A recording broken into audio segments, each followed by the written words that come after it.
Programang ito ay rated SPG. Striktong patnubay at gabay ng magulang ang kailangan. Maaaring may masiselang tema, lengguwahe, karahasan, sexual, horror o droga na hindi angkop sa... Mga kapamilya, kumusta at welcome back sa aking munting channel.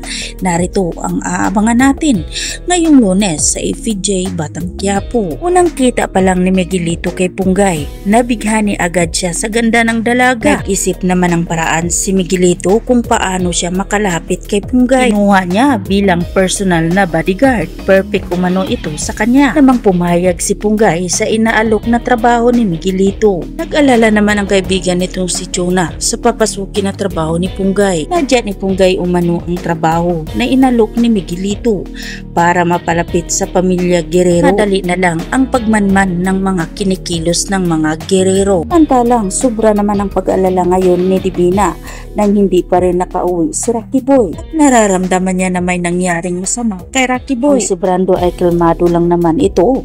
Sinabi niya kay Divina na baka nakipag-enjoy lang ito sa mga kaibigan. Ang hindi nila alam ay nakipagbasag ulo na pala si Rocky Boy kay Miguelito. Walang nagawa ang bodyguard ni Rocky Boy dahil una itong inatake ni Miguelito. Bago naman niya binasaga ng mukha si Rocky Boy. Tusan ni Miguelito ang kanyang mga tauhan na bugbugin si Rocky Boy at pagkatapos itapon ito. Ngunit swerte pa rin si Rocky Boy dahil nakita siya ng mga grupo ni Tanggol habang naglalakad sila.